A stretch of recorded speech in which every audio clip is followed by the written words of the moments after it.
कहानी की स्टार्टिंग में हमें फ्यूचर की दुनिया को दिखाया जाता है, जहां पर धरती से पानी खत्म हो चुका है और धरती अब पूरी तरह से बंजर बन चुकी है, जिस पर अब कहीं भी हरियाली दिखाई नहीं देती है।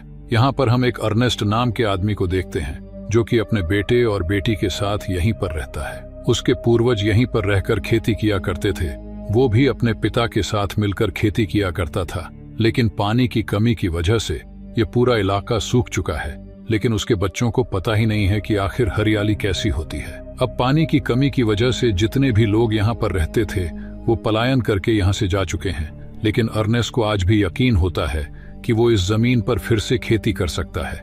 इसलिए वो एक आदमी से मिलने के लिए जाता है, जो कि जमीन से पीने का पानी निकालने का काम करता है। वो उस आदमी के पास जाकर उससे इतना पानी मांगता है जिससे वो खेती कर सके, लेकिन वो आदमी उसको बताता है कि इतने पानी का अरेंजमेंट नहीं हो सकता है, और अगर तुम्हें इतना पानी चाहिए तो इसके लिए तुम्हें बहुत ज्यादा कीमत चुकानी पड़ेगी। पर अर्नेस्ट के पास इतने ऐसे नहीं होते हैं जिससे वो इतनी ज्यादा कीमत में पानी खरीद सके। अब अर्नेस्ट निराश होकर अपने बेटे के साथ अपने खच्चर को लेकर वापस घर आने लगता है, लेकिन रास्ते में उसके खच्चर की टांग टूट जाती है, जिससे अब वो चल नहीं सकता है, और इसलिए अर्नेस्ट को मजबूरी में अब उसे मारना पड़ता है।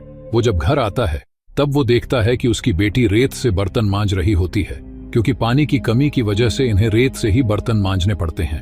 अब क्योंकि अर्नेस्ट का खच्चर मर चुका था, इसलिए उसे एक नए खच्चर की जरूरत थी, और इसलिए वो अपने बेटे के साथ एक ऐसी जगह पर जाता है जहां पर रोबोटिक खच्चर मिलते हैं। यहाँ पर एक रोबोटिक खच्चर की बोली लग रही होती है, इसलिए अर्नेस्ट उसे किसी भी कीमत पर खरीदना चाहता है, क्योंकि रोबोटिक एनिमल को खाने पीने की जरूरत नहीं होती है, इसलिए वो उसे हाई बोली लगाकर खरीद लेता है। लेकिन एक फ्लेम नाम के आदमी को इस बात से बहुत गुस्सा आता है, क्योंकि वो उस रोबोटिक एनिमल को खरीदना चाहता था।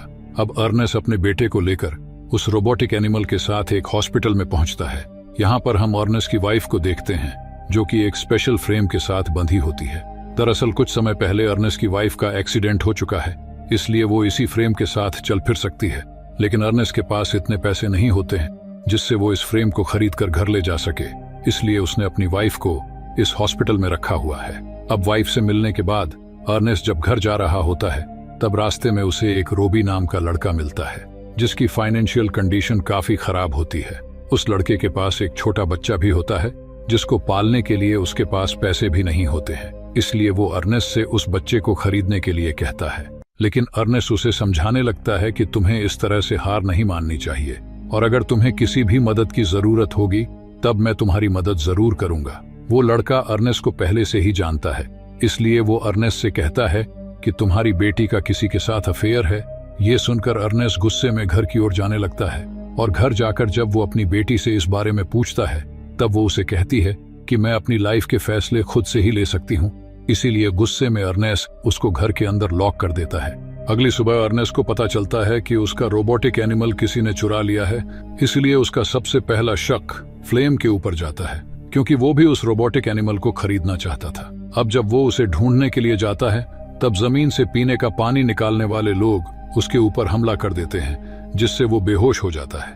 जब अर्नेस्ट को जब होश आता है, तब वो उन्हीं आदमियों के बीच होता है, और वो आदमी उस पर पानी चोरी करने का इल्जाम लगाते हैं, क्योंकि उनके आदमियों ने अर्नेस्ट को अपने रोबोटिक एनिमल के साथ पानी चुराते हुए देखा होता है। अब वो आदमी अर्नेस्ट को मारने लगते हैं, लेकिन तभी अर्नेस्ट के हाथ एक गन लग जाती है और वो उनके ऊपर गन पॉइंट कर लेता है, और इसी का फायदा उठाकर वो यहाँ से भाग जाता है। अब यहाँ से भागने के बाद अर्नेस्ट फ्लेम को ढूंढने के लिए निकल जाता है, और उसे यकीन था कि फ्लेम ने ही उसका रोबोटिक एनिमल चुराकर इन लोगों का पानी भी चुराया है। अब वो उसको ढूंढता हुआ उसके पास तक पहुंच जाता है और उसके ऊपर गन पॉइंट कर लेता है। वो देखता है कि उसका रोबोटिक एनिमल उसी के पास है, और उसके ऊपर बहुत सारा पानी भी लोड हो रखा है, और अर्नेस्ट फ्लेम के ऊपर गन पॉइंट करके उसे उन आदमियों के पास जाकर उनका पानी वापस करने के लिए कहता है। लेकिन फ्लेम उससे कहता है कि वो इस पानी को बॉर्डर के दूसरी ओर बेचने वाला है, जिससे उसे बहुत ज्यादा पैसे मिलने वाले हैं। इसलिए वो अर्नेस्ट से कहता है कि अगर तुम चाहो तो मेरे पार्टनर बन सकते हो, जिससे तुम्हें भी बहुत सारे पैसे मिलेंगे। लेकिन अर्नेस्ट ऐसा नहीं करना चाहता था, इसलिए वो उसकी बात नहीं मानता है। पर रास्ते में चलते समय डिहाइड्रेट होने की वजह से उसके पैर लड़खड़ा लगते हैं। तब फ्लेम उससे कहता है कि तुम इसमें से पानी निकाल कर पी सकते हो। अब अर्नेस्ट उसमें से पानी की एक बोतल निकाल कर पी लेता है, लेकिन इसके बाद भी अर्नेस्ट उसकी डील को स्वीकार नहीं करता है, इसलिए मौका देखकर फ्लेम उस पे पत्थर मार देता है, जिससे उसकी मौत हो जाती है। अब फ्लेम उसकी मौत को इस तरह से दिखाना चाहता है जैसे कि उसकी मौत रोबोटिक एनिमल की वजह से हुई है। अब इसके बाद वो अर्नेस्ट के घर जाता है और यहाँ पर हमें पता चलता है कि उसकी बेटी का बॉयफ्रेंड कोई और नहीं बल्कि फ्लेम ही होता है। अर्नेस्ट की बेटी अपना घर छोड़कर फ्लेम के साथ यहाँ से चली जाती है। दूसरी ओर हमें अर्नेस्ट के बेटे को दिखाया जाता है जिसको जब ये पता चलता है कि उसका पिता सुबह से घर नहीं आया है, इसलिए वो अपने पिता को ढूंढने के लिए निकल जाता है। वो अपने पिता को ढूंढता हुआ एक जगह पर पहुंचता है जहां पर उसे अपना रोबोटिक एनिमल मिल जाता है जिसके अंदर पानी की कुछ बोतल होती है। वो उस पानी को लेकर वाटर सप्लायर के पास जाता है और उसे बताने लगता है कि उसके पिता ने पानी की चोरी नहीं की है, जिससे वाटर सप्लायर को भी इस बात पर यकीन हो जाता है। फ्लेम ने अर्नेस्ट की मौत को इस तरह से दिखाया था जिससे सभी को ऐसा लगे कि उसको रोबोटिक एनिमल ने मारा है, इसलिए उसका बेटा रोबोटिक एनिमल को घर लाकर तोड़ने लगता है क्योंकि उसको ऐसा लगता है कि इसी की वजह से उसके पिता की मौत हुई है। लेकिन तभी यहाँ पर फ्लेम आ जाता है और उसे समझाने लगता है कि तुम्हें हिम्मत नहीं हारनी चाहिए। वो उसके सामने बहुत अच्छा बनने का नाटक करता है। यहाँ पर वो उसे बताता है कि मैं तुम्हारी बहन से प्यार करता हूँ और उससे शादी करना चाहता हूँ। और अब अर्नेस्ट के बेटे के पास कोई दूसरा रास्ता नहीं होता, इसलिए वो उसकी बात मान लेता है। इसके बाद फ्लेम उन्हीं के साथ रहना शुरू कर देता है और फ्लेम की जमीन पर खेती करने का फैसला करता है। इसके लिए वो वाटर सप्लायर के पास जाकर उससे सिंचाई के लिए पानी मांगता है और उससे कहता है कि अगर तुम मुझे खेती के लिए पानी दे देते हो तब इसके लिए मैं तुम्हें बहुत सारा पैसा दूंगा, जिस पर वाटर सप्लायर भी मान जाता है। अभी फ्लेम को पानी मिल जाता है जिससे वो अर्नेस्ट की जमीन पर खेती करना शुरू कर देता है और कुछ महीने गुजरने के बाद उस जमीन पर काफी अच्छी फसल उग जाती है। ये देखकर अर्नेस्ट के बेटे को भी बहुत अच्छा लगता है, इसलिए वो फ्लेम को अपनी बहन से शादी करने की परमिशन दे देता है, जिससे फ्लेम उसकी बहन से शादी कर लेता है और ये तीनों ही एक दूसरे के साथ काफी खुश रहने लगते हैं। लेकिन एक दिन उनके पास बैंक से कुछ कर्मचारी आते हैं जो कि फ्लेम को बताते हैं कि अर्नेस्ट ने अपनी खेती की जमीन पर बहुत सारा लोन ले रखा है, जिसे अगर उस लोन को टाइम से नहीं चुकाया गया तो बैंक उसकी जमीन पर अपना कब्जा कर लेगी। लेकिन यह सुनकर फ्लेम को बहुत दुख होता है क्योंकि उसने इस फसल को उगाने में बहुत मेहनत की है, इसलिए अब वो किसी तरह से पैसे का अरेंजमेंट करके बैंक को देने वाला है। इसके लिए वो उस लड़के के पास जाता है जो पहले कभी अपना बच्चा अर्नेस्ट को बेच रहा था। वो उस लड़के के पास उसके बच्चे को खरीदने के लिए कस्टमर लेकर जाता है, इसलिए वो लड़का भी अपनी वाइफ को बिना बताए अपने बच्चे को उस कस्टमर को बेच देता है। अब बच्चा बेचकर उस लड़के को जो पैसे मिलते हैं, फ्लेम उन पैसों को छीन लेता है और उस लड़के को गोली मार देता है। इसके साथ ही एक गोली रोबोटिक एनिमल को भी लग जाती है, जिससे उसके सॉफ्टवेयर में कुछ खराबी आ जाती है और फ्लेम उन पैसों को लेकर यहाँ से भाग जाता है।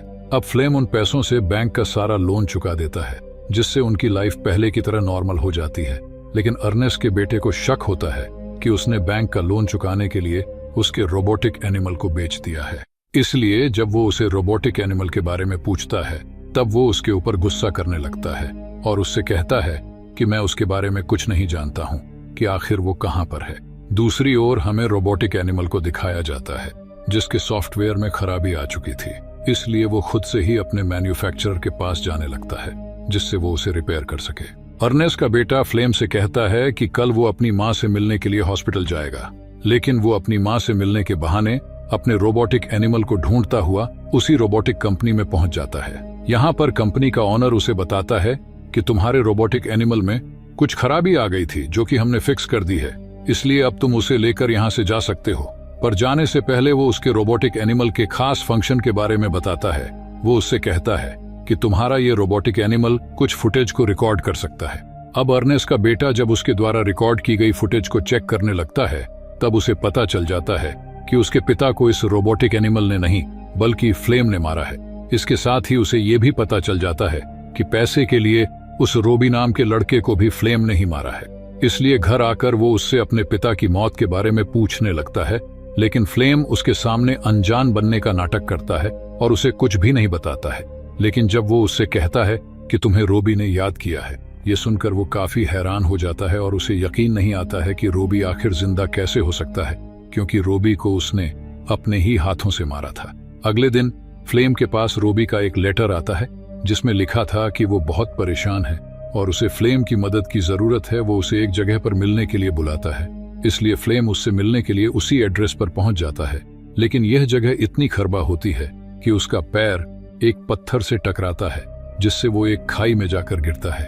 अब यहाँ पर अर्नेस्ट का बेटा आता है, जिसे देखकर फ्लेम समझ जाता है कि वो लेटर रोबी ने नहीं बल्कि अर्नेस्ट के बेटे ने लिखा था और उसकी आंखों में देखकर उसे यह भी पता चल जाता है कि उसे अपने पिता की मौत की सच्चाई पता चल चुकी है। इसलिए वो उसे समझाने की कोशिश करता है, लेकिन अर्नेस्ट का बेटा उसको उसी तरह से मारता है जिस तरह से उसने अर्नेस्ट को मारा होता है। अब इसके बाद वो अपने रोबोटिक एनिमल को अपने साथ लेकर घर आ जाता है। घर आकर वो अपनी बहन को इस बारे में कुछ भी नहीं बताता है क्योंकि वो प्रेग्नेंट होती है। अब इसी तरह से काफी समय गुजर जाता है, इसीलिए उसकी बहन भी ये समझ चुकी थी कि फ्लेम उसको छोड़कर जा चुका है, और इसी सीन के साथ मूवी का एंड हो जाता है। आई होप आपको ये कहानी पसंद आई होगी। अगर वीडियो अच्छी लगी हो तो इसे लाइक कर देना और चैनल को भी सब्सक्राइब कर देना। मिलते हैं अगली वीडियो में।